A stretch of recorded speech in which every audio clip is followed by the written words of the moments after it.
Welcome, one and all. Thank you all so much for coming to our sound advice meeting. We meet once a month on the third Thursdays at 6:30 Pacific time. I did get that right, everybody, right? Okay, good. We're just talking about how crazy time zones can get. We're trying to keep everything straight. We've got people from all across the time zones here tonight. And I love how much draw the value that we add brings. We have people from all around the world coming to our club sometimes, which is really cool. And tonight is a lot of fun. We have a structured themed meeting every single time. And this one, the theme is on leadership hacks, tricks and tips that we have discovered from our past. And I'm excited about that. So welcome, everyone. I really appreciate all of you taking the time to join with us and be able to learn something new. Make sure to use the chat so you can collaborate and ask questions and hang out afterwards to meet with us.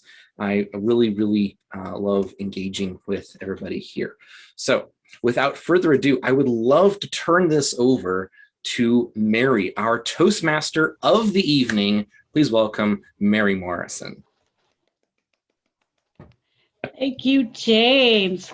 Welcome, guests. I am so excited about tonight's meeting because I have been working and seeing all of the varied tips and hacks and talking to people and hearing what their experiences are and how do you narrow down to just a few minutes the best hack you can think of about leadership.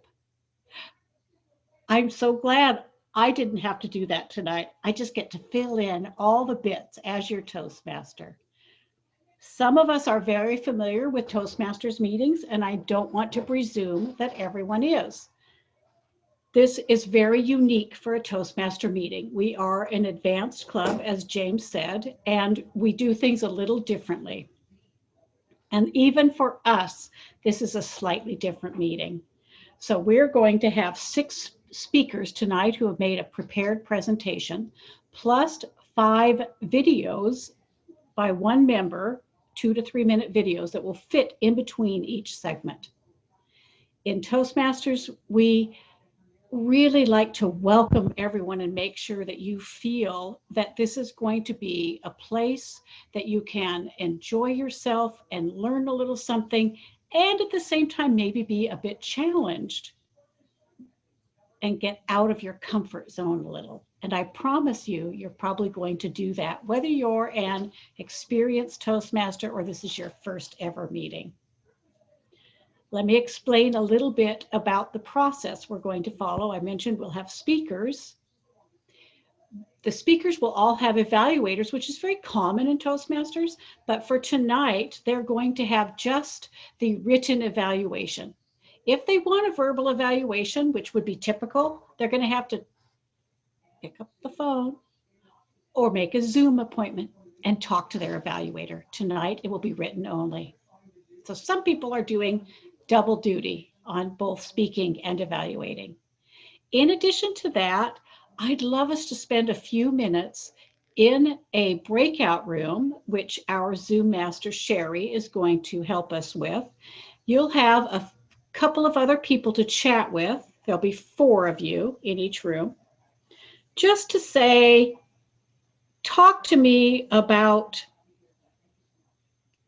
I have a question here. This is what I would be doing if I was really in a room with you. I'd be standing with my paper to say, yeah, I don't remember all the words I was going to say. So let me check what I was going to tell you. The question is, share with each other something you appreciate about a leader you admire. Share with each other something you appreciate about a leader you admire. So Sherry, I think we can go ahead and put people into different rooms. You're going to be very random. You may or may not know each other. And then we'll give you each maybe a minute to talk about that. And after about 4 minutes, we're going to pull you back to our main room, just a way for you to feel a little more relaxed with our meeting tonight. Take it away, Sherry. Make it happen. Make it so. I think everybody's back. Yeah. Okay. Maybe we just lost Michelle and Haley. Yeah, I think they dropped off before we went into the rooms, possibly. Okay. Perfect. They're still trying to, they might be having technical difficulties. Yeah. So I would love to hear from 3 different people. How many breakout rooms did we have, Sherry? 4 breakout rooms. So there were 4. probably about 3 in a couple of them. Okay. So just a couple of people. What did you, let me see, whoever I can see first giving their hand up. What did you hear that kind of maybe was a aha or wow moment for you? James, and then Judy. Both Christine and Cynthia brought up a kind of a similar concept of that personal connection of where the leader knows the person really well, knows their followers personally, but also is, like Cynthia brought up, very approachable at the same time. There's not like a power difference. There's right naturally open to connect. They're not like looking down on you from high. And both of those qualities really connect together well. And I thought that was really cool. Excellent. Thank you. And Judy.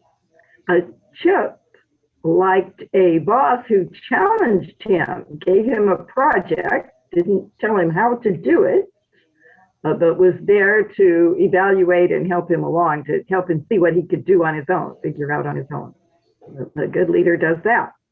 Wonderful. Thank you.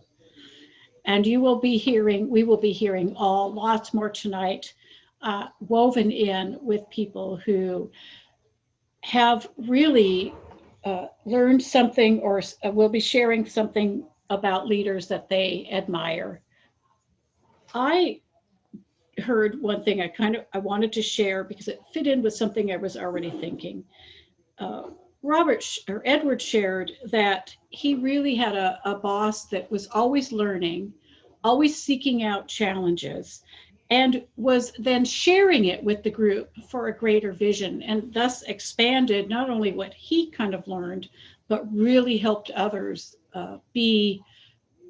probably rise up to their better selves, if I would say. One of my favorite leadership quotes comes from poet David White, which says, "Anything or anyone that does not bring you life is too small for you." As leaders, we're always trying to help people feel, do their best, and be their best. Let's get right into our speaking portion. I mentioned we have 6 speakers tonight.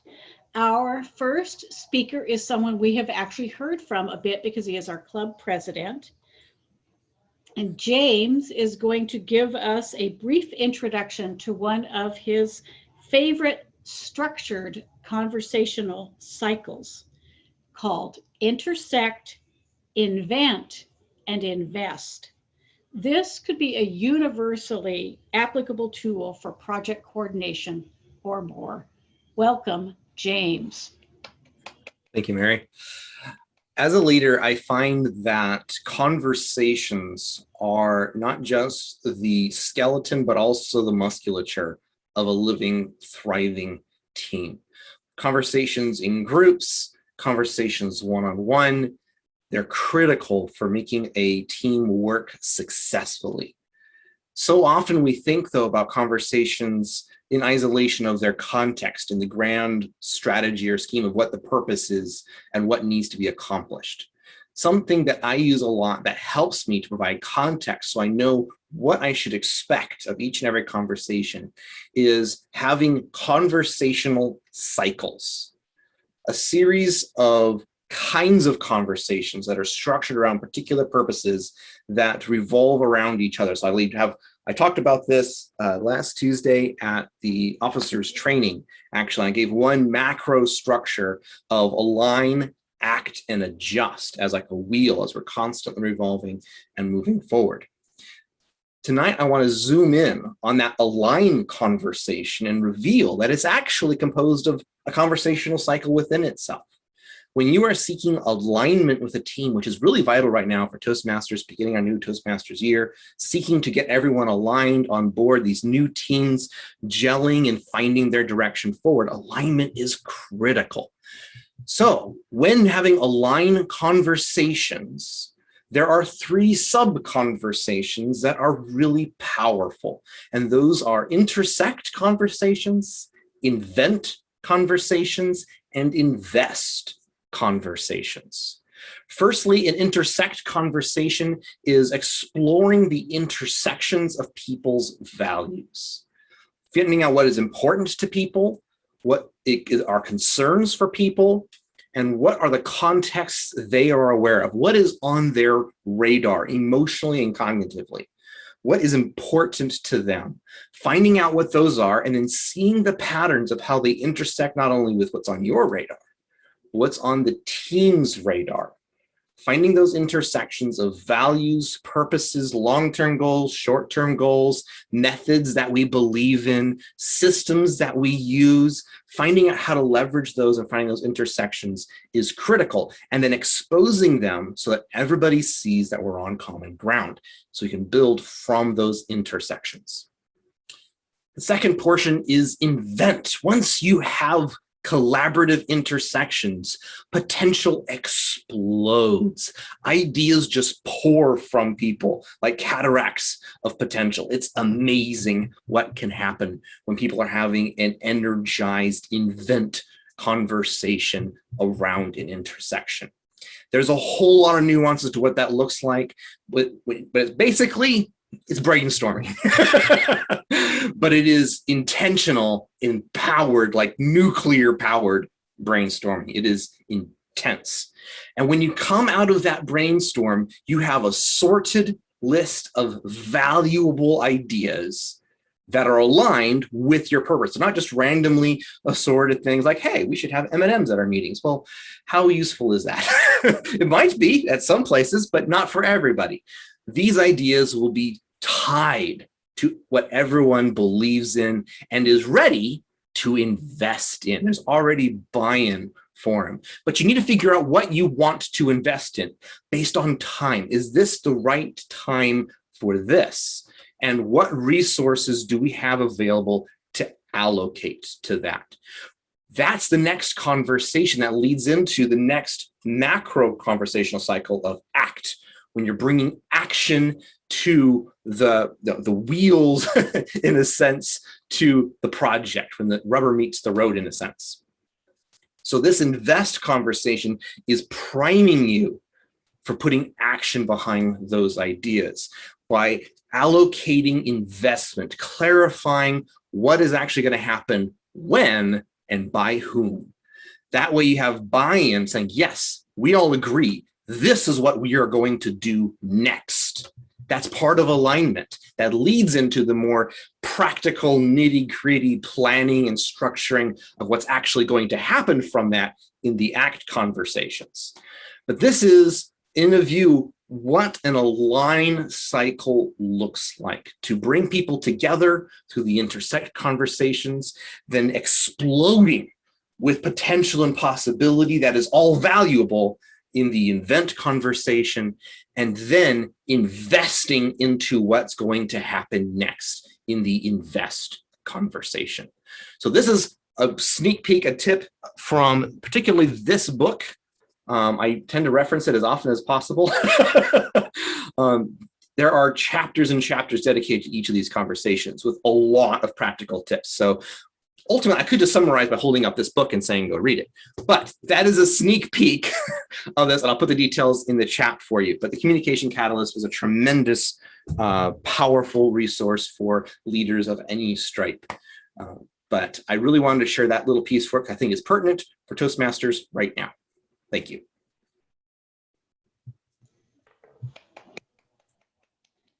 Thanks, James. And powerful language. Intersect, invent, invest elevates us beyond the tasks that we ask people to do. Thank you so much. Our second speaker, Judy Young, with no body is better than a bad body.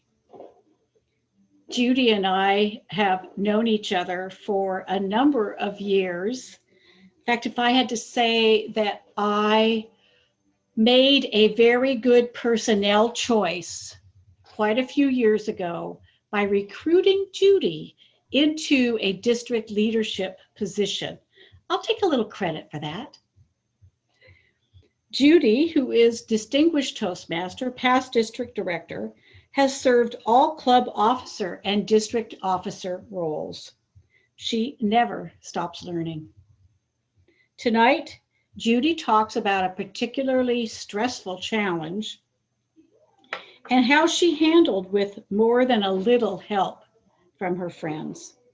Welcome, Judy. No body is better than a bad body. Thank you so much, Mary. Do you ever feel stressed by your leadership duties? I think most, if not all of us, find our positions a little stressful at times. Usually they are fun and interesting while being challenging. What do we do, though, when life throws us a curveball? Once, while I was serving as president of a club officer announced that they were going to take a sabbatical. I'm using they in the singular sense to protect the anonymity of this officer. They were so busy with family obligations that they needed to step back from Toastmasters for 2 months. They'd be back. To their everlasting credit, the fellow officers immediately began figuring out ways to make sure that this officer's current duties were filled. This was club officer training time. I asked the temporarily departing officer, "Are you going to training before you take your sabbatical?" They responded, "Is training mandatory?" I chose my words carefully. I said, "Our roles are voluntary. Attending club officer training is one thing you were elected to do." They said, "Well, I won't be going to training." I thought, I really should ask this person to resign, shouldn't I? This was an 8-member club. The nominating committee had had difficulty achieving a slate with all the roles filled. There was no one to step into this position, and we are all volunteers. Should I be happy with whatever volunteer work I get? Nevertheless, when we volunteer, we do have a duty to the group. Now, I got to take a walk and think about this. As I walked, I thought I would really like to ask this person to resign. I would like all the officers present. I would like all the officers to go to training. I have never asked anyone to resign, not in all my years in Toastmasters leadership, not in all my years in other volunteers in which I have been chair of 2 organizations, never in my professional life. I have bemoaned substandard performance. I have picked up slack for substandard performance. I have persuaded other team members to pick up slack, but never have I asked someone to resign, especially when we have no one to fill the position. I need to call Mary. As Mary indicated, we've known each other for a long time and have a friendship and mentor-protege relationship. I asked her if she wanted to remain anonymous in this presentation. She said it didn't matter. When I wrote the presentation, I thought, why give Mary a false name? I called Mary and told her my plight. Mary said, "Judy, I would not hesitate to ask them to resign. Nobody is better than a bad body. An absent officer can mean that things fall through the cracks. Ask them to resign in the best interest of the club." I thought, how true. As we, for one thing, do our club success plan, how do we do it without them? Things could fall through the cracks unless we just take responsibility for that role, even if we have to leave it vacant. I said, I will do that. I will call them and ask them to resign. Mary said, I'm sure you'll do it gently. Those were key words, because by this time I had invested so much energy and had so much angst that I was a little mad at this person. So it was good to be reminded I not only need to do the task, I need to do it in a way that will best serve the club and the interests of everyone involved. In conclusion, when in doubt, call Mary. Seriously, when you're faced with a tough problem, maybe the first time you've been faced with this problem, and maybe you've got some emotional investment, so you're doubting how well you can make a decision, consult with a trusted friend and mentor to help you reach a sound decision and to convey that decision in a way that promotes the best interest of everyone involved. Back to you, Mary. Thank you, Judy. It reminds me that a point that I would just add, if you're in a leadership position and you find yourself faced with someone who is not doing the job that your group needs, the group is literally paralyzed because you are the only one that can help them get unstuck. If you've provided enabled, empowered that person to do the work, and you've encouraged them and you've done all that other stuff, you know, the no body theory is a last resort, but the group is stuck until you as the leader, they've given you the authority and the position to do something. Mm-hmm. So I really appreciate that lesson, and it's a tough one sometimes for leaders, but an important one. So thank you for that. All right, we go to our first video of Kyle. Kyle has provided not one, not two, three, even four, but 5 2-minute videos for us to share tonight. He said he got carried away. It's a good way for us to learn lots of things from Kyle's wisdom. He's been a leader for a long time. So his first one is identify the dead wood early. Take it away, Sherry. Actually, she handed it off to me, so. Okay, take it away, James. There we go. Kyle's leadership hack number 1, identify the dead wood early.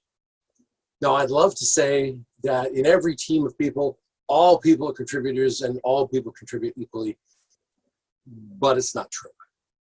Whether you're taking over a team that already exists or building a team, it's useful to figure out whether the people on board are going to contribute and contribute in a timely way. I learned this when I was doing software project management. And I was managing a team of remote people, new people would come on board, and I needed to know whether they were going to do what they said they would do. So what I did is I sent them a small exercise.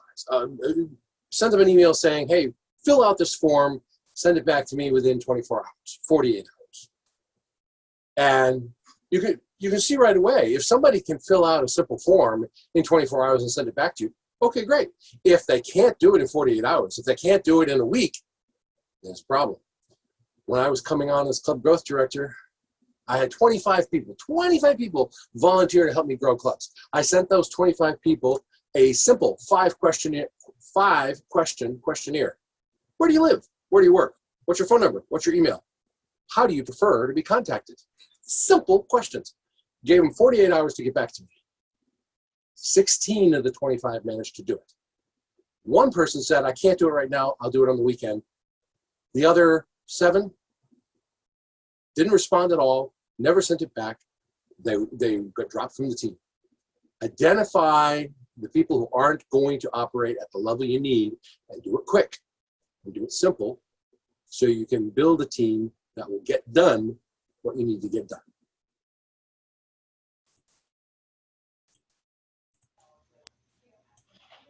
Awesome, that worked pretty well. We get to take advantage of Kyle's wisdom, and we intersperse those in between a number of speakers. That was terrific. Thank you, James, for helping make that happen.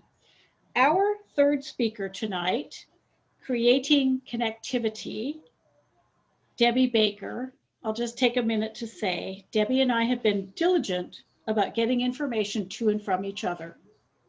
Just before tonight's meeting, when I went to pull her introduction and put it into my script, I was locked out of the July agenda. Therefore, Debbie and I have since then been trying our best to do her carefully crafted introduction, and you're never going to have a chance to hear it.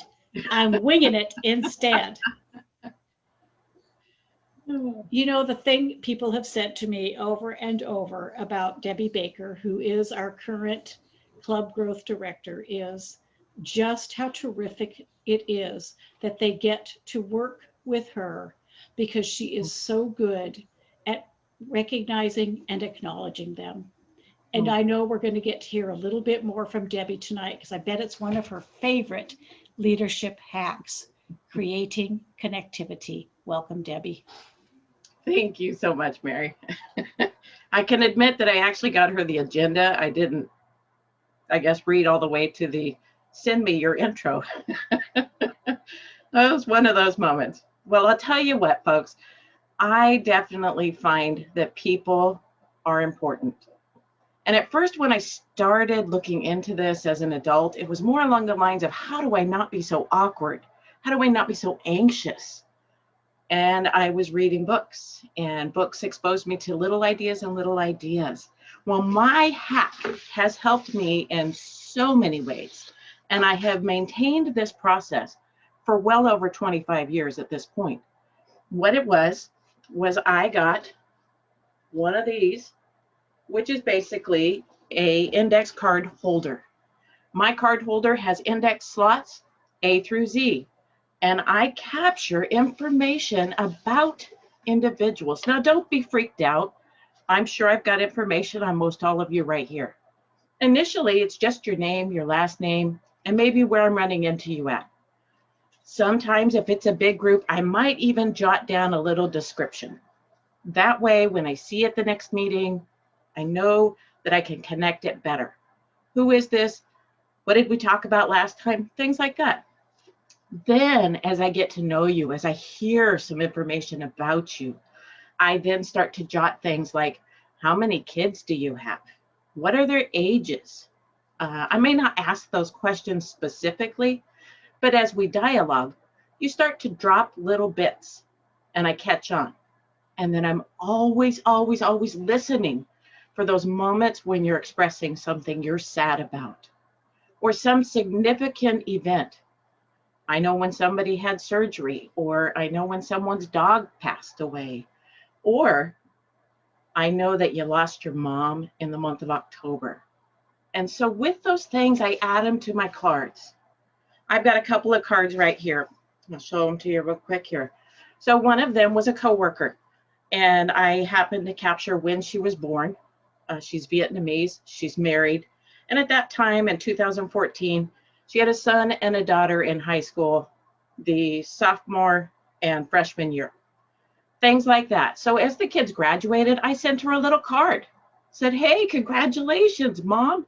Those kids finished that primary years of schooling. I hope you are excited wherever they're going to college. Those are the little things nobody expects. They don't expect a card. They don't expect words that are really true and sincere. But it's not just a card. For me, it really is a conversation. It is something where I don't have to be awkward trying to figure out something about you, because I captured it on a little card. I send those moments, and I praise every time that I get the honor of watching somebody else's face light up with a smile. It makes a huge difference I'm honest and always sincere in these ways because I want you to know that my actions line up with my words. I truly, truly want others to know how important this is. So not only do I capture it on these little note cards, but I also have my journaling time. And within my journaling time, I will do what I call a 5-minute brainstorm, just a dump. Sometimes your names will pop up. And when a name from somebody pops in my head, I say, okay, what is it I need to do? And I'll journal about that. Why, whatever. If nothing comes to mind, then I'm going to send you something about what I appreciate about you, or that you came to mind, and that I'm praying for you and I'm holding you in good energy.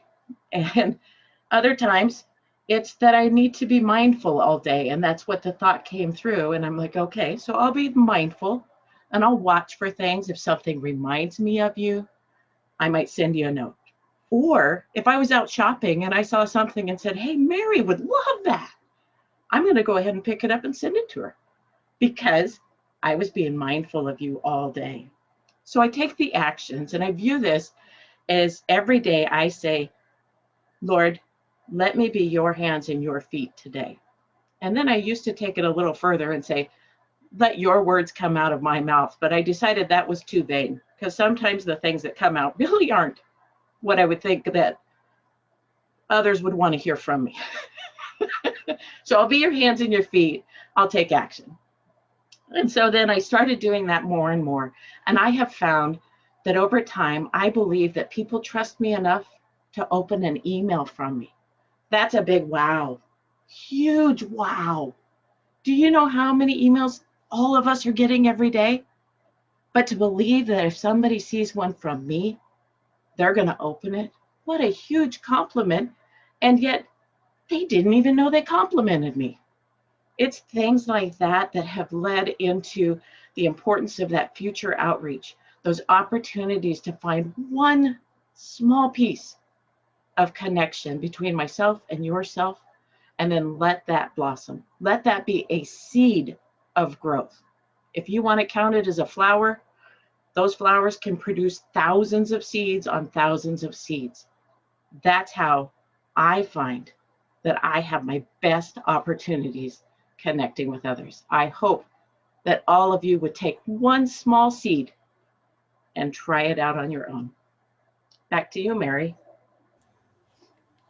Thank you, Debbie. It's a beautiful image you leave us with of planting the seeds and knowing that we can grow into something beautiful, strong, productive, whatever, that feeds the world. Thank you for that. We have our second Kyle hack tonight, leading from behind. Let's hear what he has to say. Kyle's leadership hack number 2, leading from behind, maybe leading from below. This is best, I think, told by story. I was asked to take over managing a team. It was a project. There was a project manager in place. There was a team working on the project. I was asked to take over the management of the whole thing. Well, I took it on, and I could see right away the team wasn't making a whole lot of progress. And I looked at the person who'd been doing my job previously, and they had left it completely hands off. They hadn't done anything. They hadn't set any expectations, timelines. They hadn't been involved. Okay, so this team has been operating on its own for a while. And I also looked at the project manager. Project manager was liked by the team. And what's more importantly, that project manager had a lot of inherent knowledge about the environment, the place where they were working. And so I couldn't just walk in and take over from the project manager and fire the project manager. I couldn't do that. And I didn't want to come in and stomp on them because they had value to add. What could I do? What could I do? I thought about it, and it occurred to me, and I said, you guys have been meeting, right? Do you have notes? No. You don't have any minutes from your meetings? No. Do you have a secretary? No. Okay, can I play your secretary? I'll be the secretary. I'll take the minutes from the meeting and publish it. They went, we'd love that. We'd love somebody to do that. Okay, great. So I sat in on the first meeting. They're doing the stuff they're doing. They're talking about issues, and they're half coming to decisions. They're never really coming to a full decision, and they're never signing any action items. But I'm the secretary. So I'm taking notes. Wait a minute. We were just talking about this. What was the decision? Was the decision made, and if so, what was it? So I can write it down. They said, oh, that's the decision. Okay, but who's doing it and by when? Because we have to record that. Oh, okay. Well, Joe, can you do that? Yeah, I can do that. By when? Okay, 2 weeks. Okay. Now I had an action item. I played the secretary of the group. Now, let's face it, a lot of people view the secretary's role as a lesser role or a behind role. But I was able to lead from behind because all I was doing was being secretary. Hey, what decision was made? Who's doing what? By when are they doing it? Write it down. Publish it the next day. Next meeting's coming up. Republish it. This is, here's the action items that people said they were going to do. You're probably going to ask to report on it. And of course, work started getting done. Lead from behind. I can personally test this actually works. It's hilarious how well it works. All right. Sometimes known as the power of the pen in this specific case. All right. So we are on to could you believe it? How many speakers have we already heard? And we're only 30 minutes or 35 or 40 minutes into this meeting. Incredible. Our fourth hack is from our member, Sherry Kenyon, getting past NO, known as no. Sherry has been in sales all of her adult life, starting out as the first female salesperson hired by Pioneer Business Forms. She graduated to selling advertising with the News Tribune, where she was Salesperson of the Year in 2007. And over all those years of selling, she has learned how to not take no personally. Welcome, Sherry Kenyon. Thank you, Mary. All of you, do you take that no personally? I'm the vice president of membership in one of my clubs right now, and I need to be able to ask people if they would join the club. But what happens when you ask somebody and they say no? Do you just turn your back and say, oh, okay, I'll go on to the next person now. I don't want to deal with it. Or maybe you take it personally. Someone says no and you think, I haven't said enough. I need to tell them more. And you just spill out all of that information about how good the club is and what they can learn and all the costs and everything. And you just overwhelm the person. So how do you get past feeling personal or running away from a no? Well, you need to accept that no as a challenge. It's a challenge to develop a rapport with the person. What do you need to do? First of all, you need to just listen. Don't we learn how to listen here in Toastmasters? That's what evaluation is all about. But you need to listen first. So listening is an important part. Encourage them to talk to you and just listen to them. People love to tell their own story. In fact, you'll probably hear a whole icebreaker speech from a person when they start telling their own story. And all you need to do is just encourage them a little bit more to talk more. They will get that much closer to saying yes if they've been able to talk, to be listened to. Now, if they have any questions or any statements that they may have, restate them and address their concerns by answering them. So just a couple of questions or a couple of things that have come up recently. I had a potential member say, I wouldn't know where to start. Well, I don't just jump in and say, well, you start here and you start there and this is the pathway and this is where to go. No, I would ask him, do you feel like you would want someone to advise you? And if the answer is yes, then I talk about our mentoring program and how our mentors can help them to get past that not knowing where to start. Then I had another person say to me, do I have to do homework? Now, I would love to jump in on that one and just say, do you want to grow? But I didn't. I asked, are you saying you would like to attend meetings, but not do anything beyond that? And if they indicate that, then I'll say, well, you have that choice to grow as much and do as much as you want in the meetings. And I tell them about one of our members who was so dynamic and wanted to grow so fast, and he gave a speech every meeting. But then we have other members who sit back and they learn from hearing all of these speeches, and they enjoy it, and they do smaller roles. So I try to get them involved this way by not being terribly intimidating, you might say. And final thing I want to do with them is just find agreement. When they have a problem, you can talk to them about it. They might say, gosh, I'm an introvert. And you can talk to them about, gosh, you know, we had an introvert come in here, and she just had so much trouble, especially doing table topics, just couldn't stand up and do it. And it took a while. It really took a while, and we coached her and helped her, and she is now feeling very good about that speaking. So just remember, don't take no seriously. It's more important to develop a relationship with the people, and that makes them feel more comfortable and get them closer to saying, yes, I would be a member. Madam Toastmaster.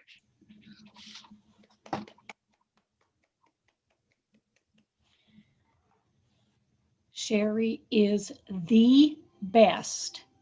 We had both been serving in district leadership, and I asked Sherry to come and help me at a community event where we were promoting starting a brand new club. And this event was mostly made up of people for whom English wasn't their primary language. I'm telling you, I learned so much from her that day on how to be friendly and welcoming and inviting. So thank you, Sherry. Jewels, jewels, jewels. Thank you.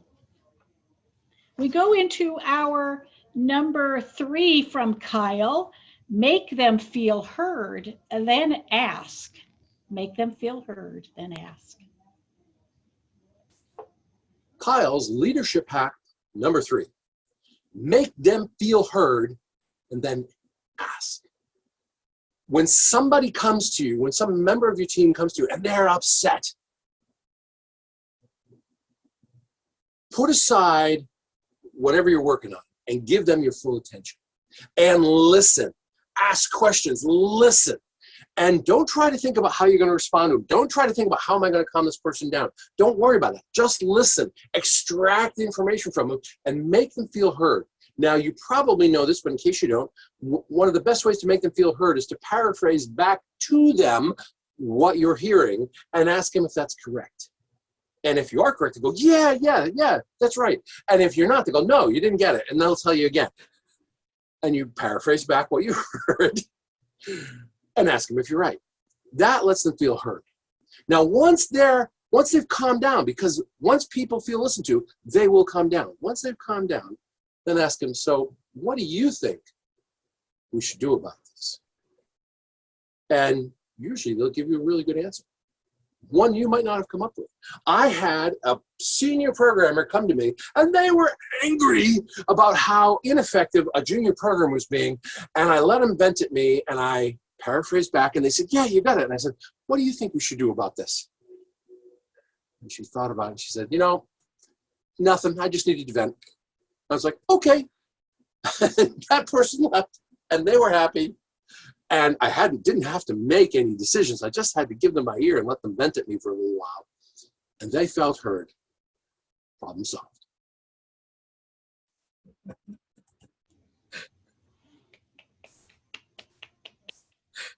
We all need that listener at times, don't we? Just to be able to release the steam and then be able to go back to our business.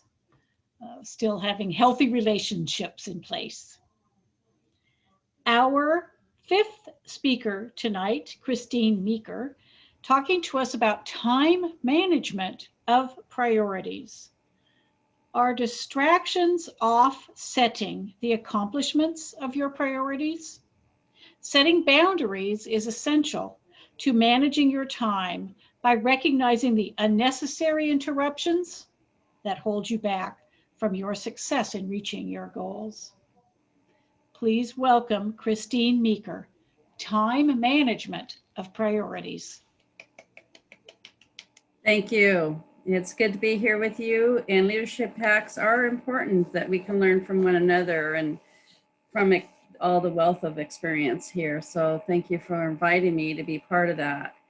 And I just want to start with, no one is more important than you in accomplishing your goals. And those goals are made up of priorities.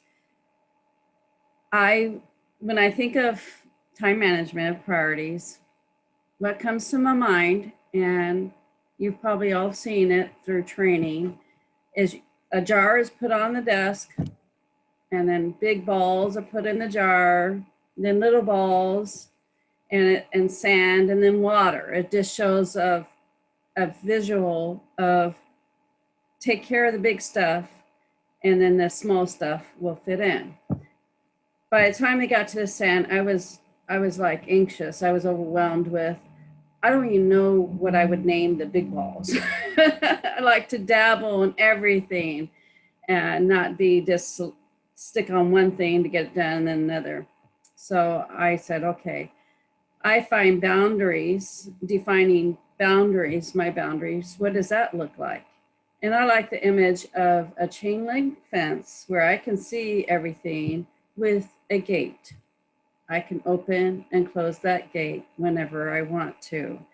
And within that fence are my priorities that I need to get done to accomplish an end goal. I'm not including people right now because I'm just trying to figure out my own life or what I got to do and accomplishing. I'm working on a doctorate right now and starting my practicum for the year. And they say, you can't do anything else. This is your highest priority. And that were like, I don't know if I can just focus on this one thing. Everything else adds into what I do. But I am trying my best because I can't wait till the last minute to write a paper, which is my habit. So I need to shut my gate of my chain link fence with my practicum. And I relate that to a garden. I'm tending my roses or pruning them, watering them, whatever needs to happen. But as I am able to watch the perimeters, what's going on outside the gate, and I have the choice if I want to open that gate to allow the interruptions. Interruptions are blessings. So I never want to miss a blessing. If a person wants to come and talk, I get blessed, they get blessed. So I can open my gate for that. I can, if it's a distraction, I need a break from what I'm focused on, writing, I can open that gate and leave and go ahead and do something. I'm giving myself permission. I guess I'm saying that because I know some people get so intense, they got to accomplish this one thing, their priority, to get to their end goal. And I find that for myself, I find that would limit them what in the involvement of life, what they have to offer others and what they're accomplishing. So I just want to say the consideration of having a chain link fence where you can see what's going on around you, wherever you may be at. It may not be a physical world, but just, maybe you have a TV program you want to watch, you can take a break. Your family needs your attention. Nothing is more important than relationships. So keep that open window, chain link fence and the gate movable, keep it oiled to allow your interruptions, to allow you to be distracted and to take a break so you can breathe. So time management to me is establishing a boundary. What is that boundary for you? How big is that fence going to be around you, or how small? What do you need? so it doesn't create anxiety that you're taking too much on. And no is okay to say if you already have too much on your plate. And I don't always feel good with that because I want to be involved with everything, but I recognize my brain can't handle everything. So I'll understand your limitations as a leader. That's important, because when you get overwhelmed, or I get overwhelmed, then I'm not very good company to be with or to lead others. I need to take it at a pace I'm able to manage. Thank you.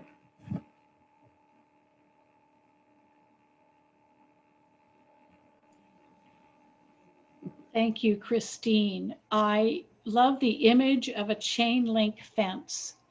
And like you have gotten very anxious about all those little tasks that seem to be drawing my attention, keeping me from really focusing on even knowing what the big ones are. So appreciate that reminder tonight. I guess we didn't actually have a speaker talking about how to say no and feel okay about it. That would be Leadership Hacks Part 2. We'll have to put that on a future agenda. Meanwhile, let's go on to Kyle talking to us about don't take it personally. Kyle's leadership hack number 4. Don't take it personally. No matter what happens, don't take it personally. You're working on a project with a team and there's a disruption. Something isn't done on time. Nobody caused it to not happen to make you look bad. It just happened. Don't take it personally. Just think about, put aside how it makes you look, put aside the ego, and just think about, where are we going? How are we going to make progress? Okay, we didn't do this on time. How do we get back on schedule? How do we fix it? That kind of thing. I was the project manager of a whole team. I was managing multiple projects, software development, quality, everything. And they brought on a new project manager. Thank God I needed some help. They brought on a new project manager, gave some of my portfolio to that project manager. Great. That project manager immediately started backstabbing me, maybe thinking I was going to try to take control back. I don't know. That was the way they worked. Oh, I was a competitive project manager. They needed to backstab me. It's really tempting to take that personally. I had to work hard not to take that personally. But what I realized is their behavior didn't reflect on me. It reflected on them and their insecurities. That person had a few issues. And as long as I could remember that and not take it personally, I was able to be calm, cool, and professional and manage my teams without getting caught up in their stuff. Don't take it personally.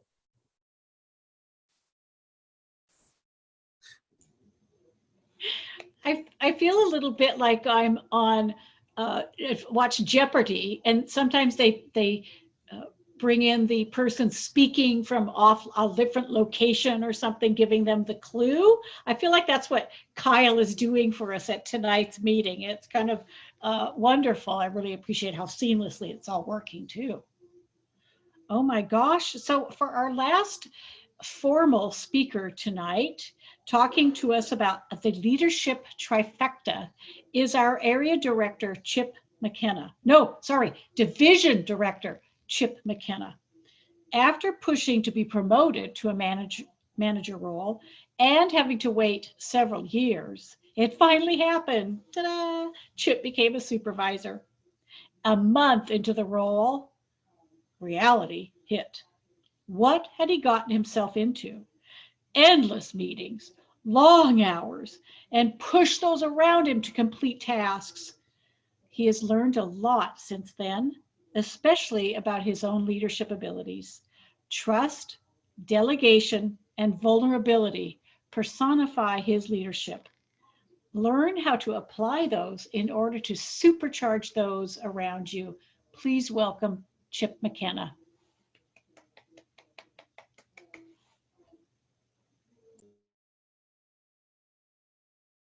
You're muted. The first Zoom mistake. After years of being a manager and many years of therapy. I'm in my therapist's office now. You can see that my therapist has run away yet again. But to start off leadership, we all have to think about your role as a leader is to bring out the best in others, even when they know more than you. Dr. Wanda Wallace, admirable words to strive for. My journey in leadership was a difficult one, a challenging one. I was the baby of my family, which meant that my parents and siblings were my easy button. Everything was done magically. I didn't have to do anything except do what I was told and not grumble about it. Don't fuss. But I didn't have a clue. As I got through life, got my first job, started to realize the hard way, my easy button is disappearing. I wanted so much to be a leader, a manager, because I knew it would expand my career, but it took me 9 years to get to my first direct supervisory role. Team of 13 people, all different sizes and shapes, different strengths, different weaknesses, low morale, lots of issues. First leadership role. Didn't have my parents or siblings to count on to bail me out. I had to do it myself. Spent most of my day in meetings, some planned, some unplanned, which meant I had to go to work early. I had to stay late to get my own stuff done because you had to be available for your team. Out of those 13 people, I had Melanie. I will remember her for the rest of my life. 5 foot tall, about 90 pounds, from Texas. She was a formidable enemy. And I'm a decent sized person. She had me scared. I would be, if I knew that I needed to talk to her, I would dread it for days because I knew I had to get my stuff together. I was going to have a fight on my hands. And in the heat of the battle, as she was right in my face, that finger would be right there. And she was tough. My first time that she did that, I was scared.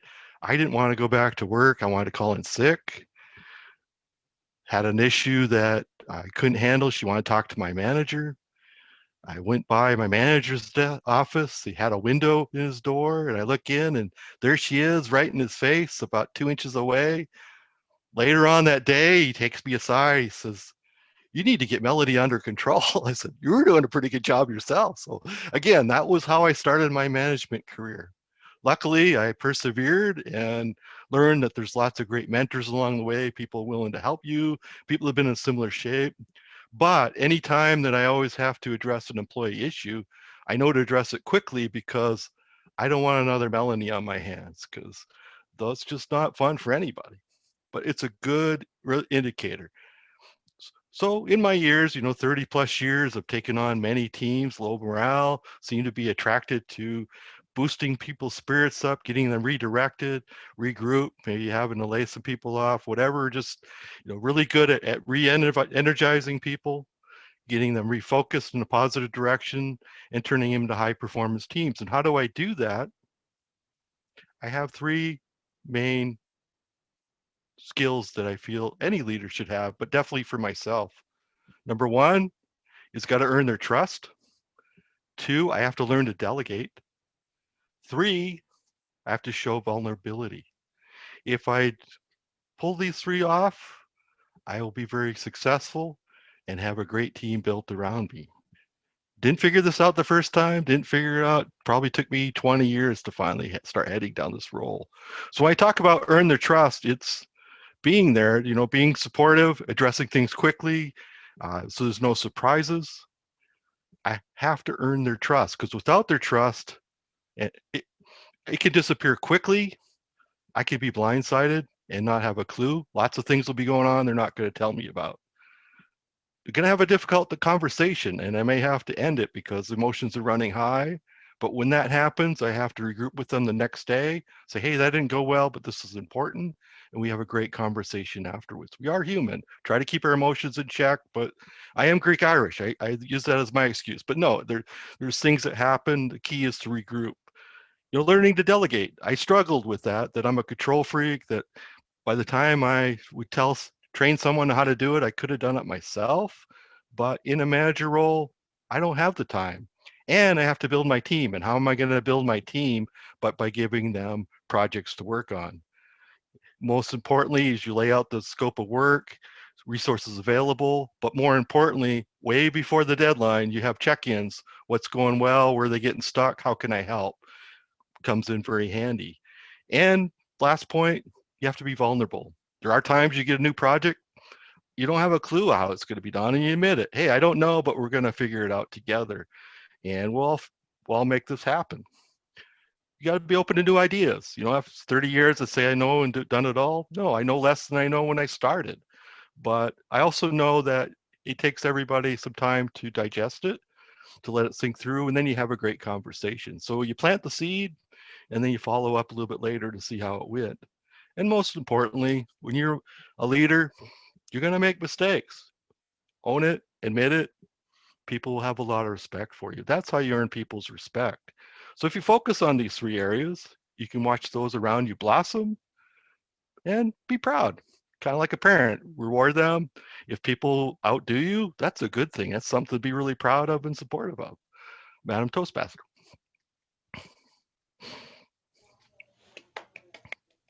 Thank you, Chip. I'm sure we could hear a whole nother speech about your experience with, was it Melanie? And how that all worked out over time. But that was a wonderful bit of wisdom about trust and delegation and vulnerability. And unfortunately, some of those lessons are so painfully learned. Toastmasters, I'm going to give us a little bit of a break. We did have one speaker who dropped at the last minute. So I'm going to have us take a 5-minute break. Sherry will be timing for us. So you'll see the timing device come back on. 5 minutes by my clock, that's 7:43, we come back on. I don't know what your time zone is, but it's now it's 38 minutes past the hour. So at 43 minutes past the hour, we'll come back on and resume with Kyle's last hack. See. All right, leaders care. Leaders care. Indeed.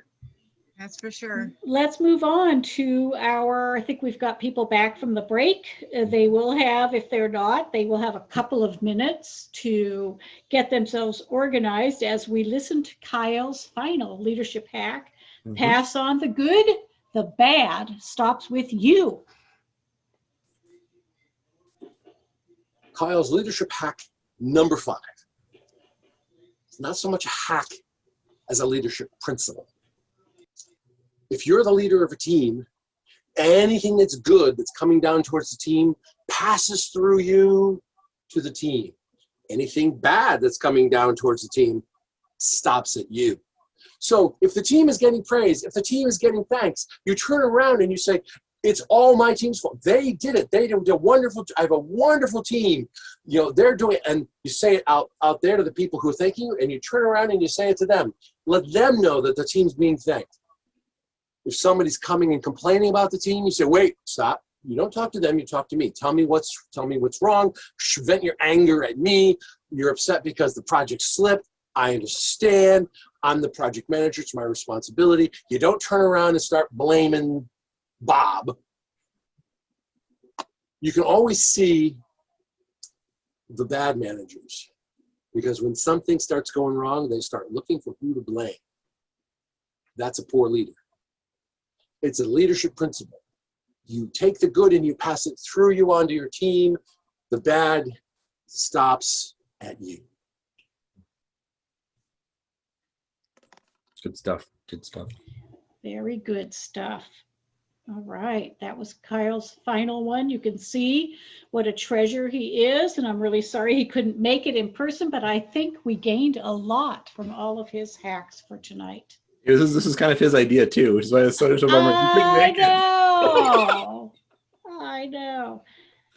Well, let's turn this meeting over, at least the control of it, over to our table topics master for tonight, Lori Zborowski. Welcome, Lori. Thank you, everyone, for being here tonight. Where leaders are made. How many of you have noticed that tagline on the Toastmasters International website? A few of us, very good. How many of you know the core values? Integrity, respect, service, and excellence. Those are what make good leaders. So that leads to my first table topics question. Before I dive into this, I've been to clubs where the table topics is left for volunteers, or the table topics master gets to select the person who gets to answer. And I think I'm gonna try it both ways tonight, since table topics is not a normal thing that Sound Advice does. So I'm gonna start out with I'm asking for a volunteer for the answer to the first question. And if I don't get any volunteers, we'll go the other route. So of these 4 core values, integrity, respect, service, and excellence, which of these characteristics do you think is most important in your leader? Why? Volunteer. Christine. Thank you. Integrity comes to mind because the leader has to measure up to what they say as well as what they do. They can say one thing and not do it, or do something that they haven't spoken, which is okay. It depends what that doing is.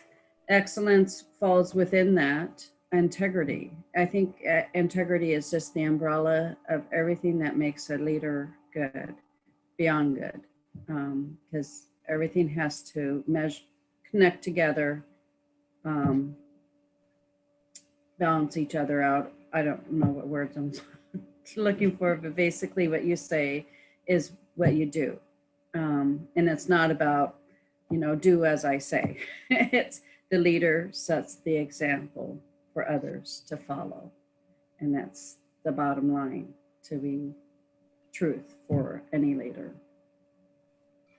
And it takes a while to build that integrity. It's not overnight. It takes, can take months to build that integrity as a leader establishes themselves. Thank you. Thank you, Christine. Or it takes a while for everyone around to see the leader's integrity. I would think that a leader would come with that integrity as part of their psyche already. So respect, service, and excellence. Which of these characteristics is important to you in a leader? You have a volunteer. Debbie.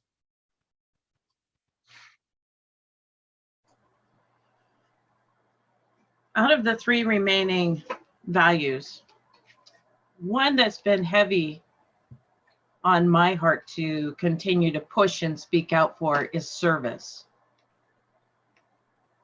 It seemed that when we switched over to pathways and service roles weren't necessarily required toward getting a DTM, I hear that we have fewer people doing service in Toastmasters.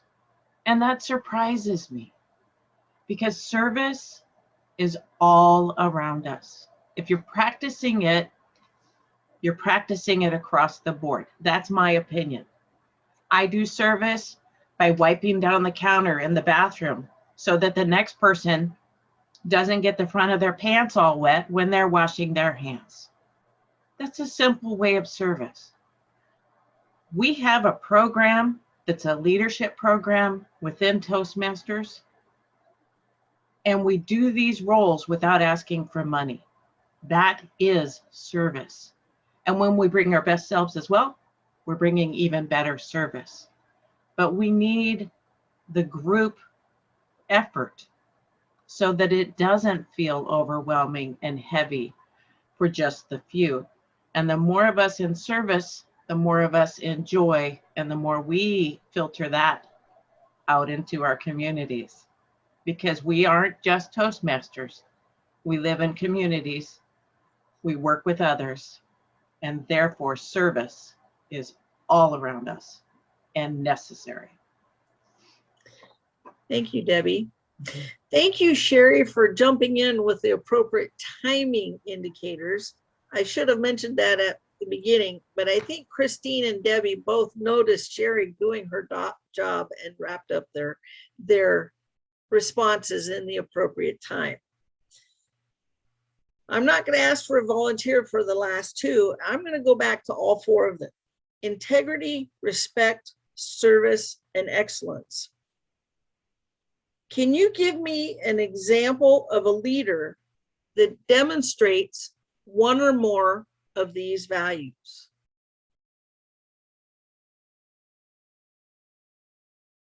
We have a volunteer. Okay.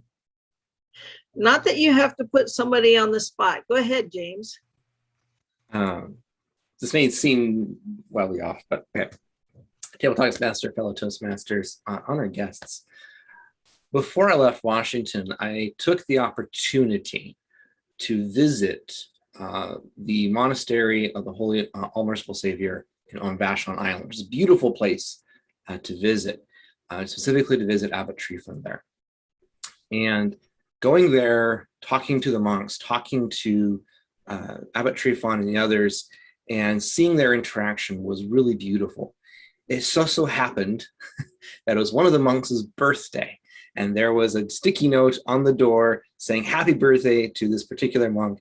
And I said happy birthday. I found out who he was, said happy birthday to him. I was like, oh, who put that on there? It must have been Abbot Tryphon. Oh, that's the little man. And took it down, tried to hide it. And they also took out of the garbage and put it back on the door again afterwards. And just seeing this, the jokes and the camaraderie and the healthy, wholesome joy and the simplicity of the peace that they had and the respect they all had. Like they sat down dinner, he organized people in the ways to have conversations that aligned with what they needed at that particular time. He spoke to each person individually with respect and just guided everything with a firm, calm, confident hand that was all about service. It wasn't about, monks give away their entire will to their abbot. He has absolute authority over them. And he did it with such a hand of service and love and peace that it was beautiful to watch and was tremendously humbling and inspiring for me. So thinking about these things, there's a lot of people in Toastmasters that I could point to. There's many people here that I could point to that exemplified these qualities in many ways. But in thinking about service in particular, the first person that comes to mind is Abbot Tryphon. He's a beautiful man in his soul. So thank you. Thanks for your response, James. I have time for one more. Does any of you have another example of a leader that demonstrates integrity, respect, service, or excellence?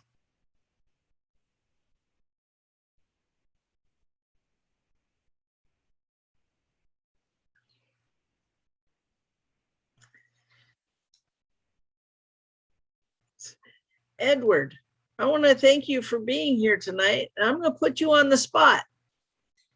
Do you have a leader that you respect because of one of these core values or a different core value that they demonstrate that resonates with you? Yes, good evening, fellow Toastmasters and honored guests. And the leader that I will talk about is the Reverend Dr. Martin Luther King Jr. When it comes to these words of integrity, respect, service, and excellence, that is the leader that comes to mind.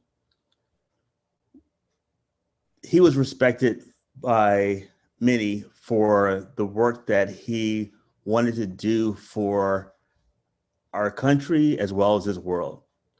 And he dedicated his life by serving others. And everything that he did in terms of his preparation and work with others to plan and prepare marches, to plan different events, to prepare speeches, to speak and influence the world, he did it with excellence. People trusted him because he said what he wanted to do. He had a vision and a dream, and he followed through with it. And that gave the credibility that led to his integrity. And that is really important, that even today, that we still read and hear stories of Reverend Dr. Martin Luther King Jr. and how he lived a life of integrity, respect, service, and excellence. That is a legacy that we can follow today. Thank you very much. Thank you, Edward. One more question. And I'm going to ask you to remember about that little icebreaker we had in our small group chats at the beginning, that we share something that we appreciate in a leader you admire. And I'm going to ask Cynthia if you could share what it was that you thought of in response to that question, whether it was a person or a characteristic of a leader, something you appreciated in that leader. Sure. The person I picked was our deputy director for the agency I work for, and he is very inclusive of everybody. There's nobody that's beneath him. You can go and talk to him at any time, and he just is all welcoming and caring and helpful, and just really, he actually exhibits all of the four: respect, integrity, service, and excellence. He's not a Toastmaster. I think I should recruit him to be in our Toastmasters club, but he definitely puts forth and especially respect. Everybody feels respected and valued from him. Thank you. Thank you, Cynthia, for your response. Thank you, everybody, for your response. When we think about those leaders that we have in our lives, or when we have the opportunities to lead, what are those things that we hear from others that find as good qualities to be a leader? I thank you for sharing tonight, and it was wonderful to hear from all the hats that we had. I certainly took notes. Mary, back to you. All right. Thank you, Lori. Appreciate you leading us through that table topics section. I get to now turn this over to our general evaluator doing triple duty, I think, for the meeting tonight, is our club president, James O'Farron. James. Thank you, Mary. Before I dive in, I would like to real quick get a report from Sherry as our timer. Yes, I have lots of things to report tonight. James O'Farron, his speech was 5 minutes, 44 seconds. Judy Young, 5 minutes, 25 seconds. Kyle Hall's first hack was 1:52. Debbie Baker's was actually exactly 6 minutes. And I apologize that I put the yellow flag up. The first thing, I was so intent on listening to you, and I loved what you had to say. And I just kind of forgot where I was, and I put yellow up, and then I went, oh, that's not where I'm supposed to be. Go back to green. So I hope that didn't foul you up at all. Kyle's second one was 2 minutes, 38 seconds. Sherry Kenyon, 4 minutes, 47 seconds. Kyle's third one, 1 minute, 45. Christine Meeker was exactly at 5 minutes. Kyle's fourth one was 1 minute, 40. Chip McKenna was 6 minutes, 14 seconds. And Kyle's last one was 1 minute, 16 seconds. Then we had table topics. Christine Meeker, 1 minute, 15.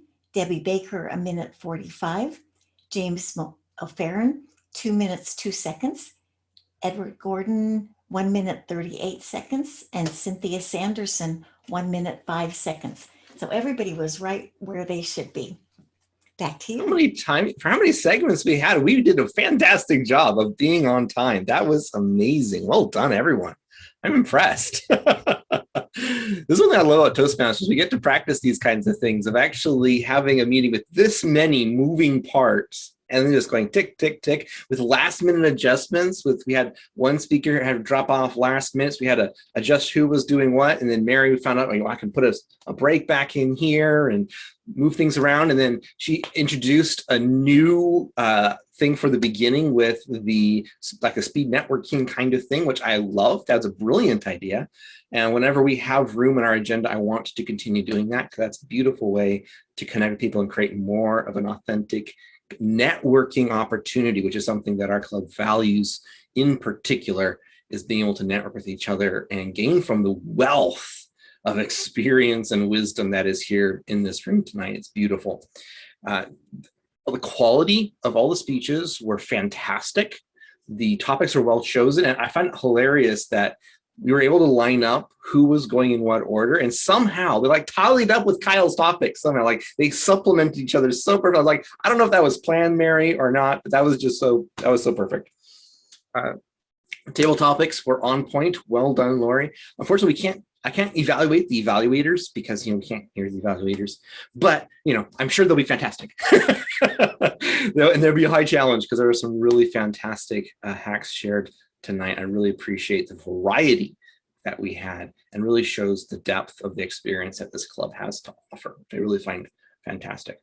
For a point of improvement on myself, I'm kind of dinging myself here, in the process of transitioning from old officers to new officers and coordinating things. Normally myself and Kyle double check the email that goes out from the Eventbrite, but both of us have a lot of big presentations this week and we both spaced it. And so that did not get sent out or get scheduled to be sent out at the proper time. But people let us know, like, hey, where is this coming? Emailed us, and we were able to get it sent out to people, so people were still able to come. And so that's really great. So we managed to fix it. There were some technical difficulties with getting things set up with the host, with Sherry trying to get the video shared. We were able to pivot that also nicely. And so what I like about this is that we're all experienced enough that we've been able to say, okay, here's something that happens, and we notice it when things go wrong early enough that we're able to put in place a fix, a backup, so that the meeting itself is not impacted. I think that's something that I can really say I really love about this club. That's how well we're able to pivot and move smoothly forward, even when things are a bit janky behind the scenes on occasion. So we do have a bit of time in my general evaluation time for asking for feedback and, in a sense, a brief round robin. Particularly, I'd love to hear from some of our guests. So very briefly, nothing that I've already said or anybody else has already said, so we can not duplicate too much, but if anybody has any comments on what you thought of the meeting, point of improvement or point of how much you really love something, let me know. Go ahead and unmute yourself and jump in. Well, good evening, everyone. Again, my name is Edward Gordon, and I was invited to the meeting by the one with the beard. Yes. President James O'Farron, and I'm so glad to be here this evening. I live in West Orange, New Jersey, so it is 11:05 p.m. my time. Dedication. Yes, I'm so glad that to be a part of this meeting this evening. Is definitely a different format. I have served as the VPE for Successful Speaking Toastmasters Club in Newark, New Jersey, and it was good to learn about this format that you have here. Also learn from all of the great presentations this evening. I have already, and I definitely will continue to share the link to your future meetings. So I believe that other members of my club will definitely learn from this experience. So I'm glad to be here, and thank you, James, for the invite. Fantastic. It's great to have you. Great to have you. And yeah, this is I've been a member of a couple clubs that have tried out this new format, and we have gotten consistently rave reviews on this idea of doing lots of little speeches on a particular theme. It's a ton of fun. It's a ton of fun when you get a lot of value and content out. Sherry, you raised your hand. I just wanted to say what a good job that Mary has done tonight to keep us on track, and her comments between all the speakers and things. It's just been wonderful. I think you're doing a great job. Thank you, Mary, for taking on this role.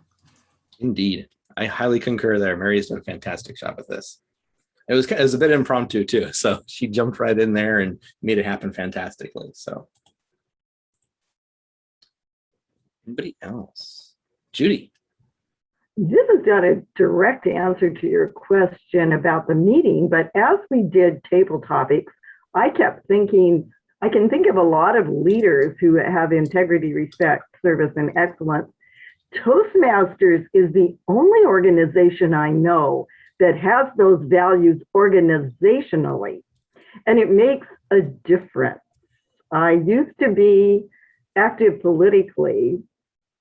There are a lot of public servants, a lot of politicians who really and truly do have integrity, respect, service, and excellence, but neither of our major political parties has those as an organization. As a consequence, this is part of the reason there is some really bitter infighting and power struggles that people don't modify as an organization. They don't modify enough with those values.